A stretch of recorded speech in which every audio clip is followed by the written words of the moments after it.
Hello, this is Mother Love Whispers. I've just finished sending off my bills and calling in and paying them with my debit card. So I was hoping that I might have some time to talk to you all because it's been a while. I feel bad for it. It's just like the time gets away from you, and I've been working a little bit. I have a little lady that I take care of in the morning. Um, well, actually, her family told her that what it is I just go over there long enough to, you know, help her with her early morning stuff. But really, I stay about 3 hours and, do some light housekeeping and stuff like that and make sure that she's okay. And, she socializes. She enjoys talking and I enjoy seeing her light up, talking about things that you wouldn't think that a little 97-year-old would come up with. Um, I would make some examples right now, but when I talk, I kind of ramble. So I may talk about all kinds of things and come back to Miss Edna. I don't know, but yeah, she's really sweet. Um, she reads voraciously. She reads at least a book a day, and the family and friends, bring their favorites and they bring things they think that she would like to read.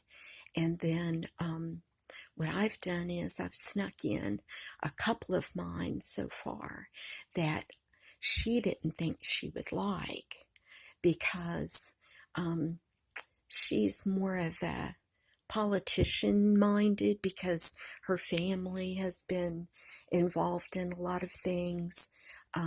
I can't say, but um, she she's really not, I wouldn't call it proud of it, but she is really heated over different things to do with public opinion about certain things and all that. And it's funny to get her going about stuff because that just makes my day, to get her tickled over something or mad over something. And, but anyway, that's, my thoughts on that. Like I said, I ramble, especially it's 9 o'clock. So the bewitching time is between 9 and 10. And that's when I'm apt to say anything. And that's when my kids normally call me. And I know they're doing it. I realize, that they're hoping that they'll catch me off guard. And I'll really tell them what I think about, certain things. But I pray that God keeps my, mouth shut over certain things, and I give him everything to take care of because he says to, and it makes me feel better because I feel like, when I'm worrying about anything, it doesn't help it anyway, a bit. And it makes me really like sad and I'm not happy to sit around and worry over, one of my children's little problems because as a mommy and a grandma, you turn it into a mountain instead of molehill. So anyway, yep. But after a certain time at night, they know. And it's so mean how they do. I can tell they're doing it because one of them will call me and then get, you know, tickled over the way I put something. And then I can tell they're calling each other, or, texting. And then the other one will text me or call me. And, which I don't like to text that much. I do as for business and stuff like that. And if I'm just wanting to let somebody know something right quick. But oh, it's horrible. The amount of beauty and kindness and warmth and humor that's lost in a text rather than, talking to somebody, and having them hear what you have to say. I'm wanting to put a period after that. I'm wanting to say exclamation point.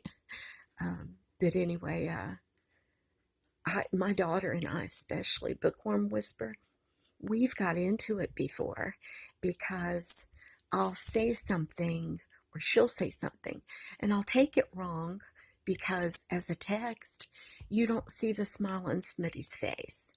You can't hear the humor in their voice or the little chuckle as they say something. So, just bear that in mind. I don't know who will listen to this. Maybe it's for you. I don't know. But oh my gosh, when your loved one, when you're not able to talk to them for some reason, you'll think back of the conversations that you could have had with them, and you'll hear things that you'll never hear from a text, because people think about stuff before they text, or older people do. I don't know about the younger people, but you'll text just to get something over with and get back to whatever you're doing, which is, taking care of your children or your home or whatever. And so anyway, that's my thoughts on that. And I don't like to sound preachy. I'm sorry. I really am. I just, I want people to realize how beautiful life can really be. And a lot of it is, being lost here and there. And so just think about it and say, maybe if I call and, just kind of demand that I hear their voice, it's amazing hearing somebody's voice when you haven't heard it in a while. You don't even realize that you're doing that. It makes me mad though when it comes to my daughter, because I'm shealous that her husband gets to have her every day and talk to her every day and all that, but she texts a lot when she's not at work because she has a full life and all that. And I know I'm sounding like a little mommy, a mean mommy, but I miss my daughter's voice.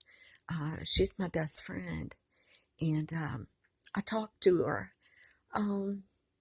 about once every 3 days. We keep up with different things going on in our life and all, but especially late at night between 9 and 10, and after 10 especially, is when I'll think about stuff that, gets me PO'd, kind of. Okay, that's enough about that. Let me see. I don't know how long I've talked, and I don't want to talk you all, to death or anything, but I guess you can cut me off if you want to, and you don't have to listen to it.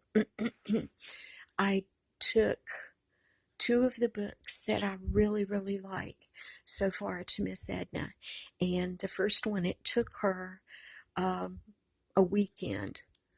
I left it on Thursday, and then I got back Monday, and she had read it, and it's The Glass Castle, and I think a lot of people have seen that movie and read that book because they made it into a movie. And gosh, this guy on TV, he was making meatloaf, and he just now stuck his finger in his mouth after working with hamburger, uncooked hamburger. I kid you not. I should take that back so y'all can see it. But he was poking holes and everything, and then just now he just put it in his. Anyway, so with the Glass Castle, it's a true story and it's wonderful. It is really, man, when you think about the things we have to go through in this life, I've always thought that for the first like 10 years, we, we collect all these, whatever scars you're going to get in school and, um, just trying to figure out what's this all about kind of thing, the world. And I think you have those for the rest of your life, really. We have these, I don't know, scars that hopefully, life helps you with. You meet certain people that are wonderful that help you with, and certain experiences that you go through that you're able to work out. You're able to see where that happened for a reason, and maybe you're there for somebody else. It taught you compassion with other kids and other people, and it's like pieces of a puzzle that you get to put that piece in that puzzle after so many years, or when you're really thinking about it. And I'm 62, so, and the years flew by after 21. And I think that if you take every day, one day at a time, and say, thank you for this day. I'm going to use this day for your good, and, just go with it, and, appreciate what you have, what you fight for, or what, God gives you. And when you have a thankful heart, your life does go better. It really does. And I'll stop preaching. Thank you guys for listening. This has been fun. And I think I'll kind of ramble from here on out a little bit. Watch that movie or read that book, The Glass Castle. The girl in the book, I lived on Big Hobart Street in Welch, West Virginia as a child in the 1960s. In the book, she talks about how that they ended up living on Big Hobart Street in the 1970s in Welch, West Virginia. And I mean, it is a mean place now. It's still beautiful. The hills are gorgeous, but it's just sad where we used to have the mines, and everything was rigged up to go along with the amount that the miners made, which was a lot. And it was thriving. It was a wonderful place to live, beautiful, and kind of like Ireland.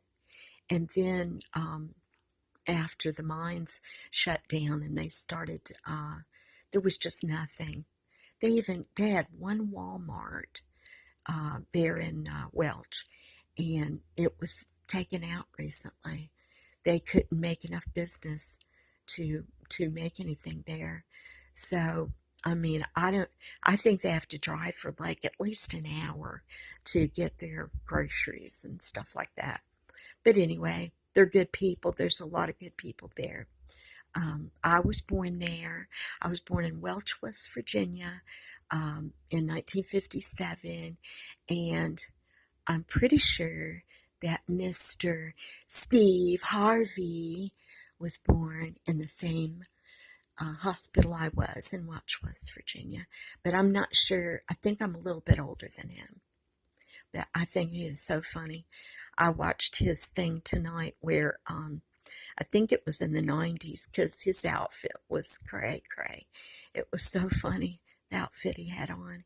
But it was about church, and everything he said was dead on. It was so funny about things that you notice, which I'm never putting down, going to worship the Lord. But there's some things that are just human beings are apt to do no matter where they are. So, well, I love y'all. You have a good night. I hope this helps you sleep, and I hope it wasn't too loud.